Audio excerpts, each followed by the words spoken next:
ଆଚ୍ଛା ୟାକୁ କହିବା ଅନୁସାରେ ସେ ସମସ୍ତେ ମୋର ମାସ୍କ ପିନ୍ଧିକି ଆସିଲେ।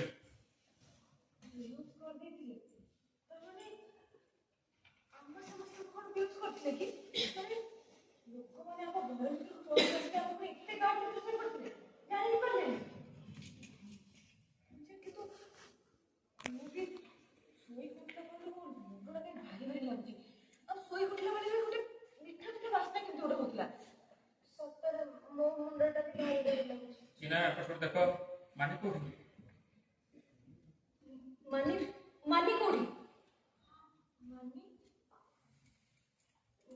ମତେ ଲାଗୁଛି ସେ ବୋଧେ ନିଦରେ ଶୋଇ ପଡିଥିବେ। ପଳା ତୁ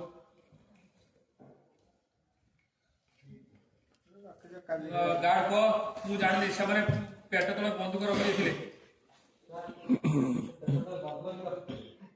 ତାପରେ ମୁଁ ବେହୋସ କରିଦେଲେ ବାକି କଣ ହେଲା ମୁଁ କିଛି କହିପାରିବି ଏ ମୁନୁ କାଇଁ ଚଢି କହୁଛ ସେ କହି ସାରିଲା ପରେ କହିବ କହିଦେ ସେ କହିଦିଅନ୍ତୁ ତାପରେ ଆପଣ କହିବେ। କହିଦେ ତାପରେ ବେହୋସ କରିଦେଲେ ବାକି କଣ ହେଲା ମୁଁ ଜାଣିନି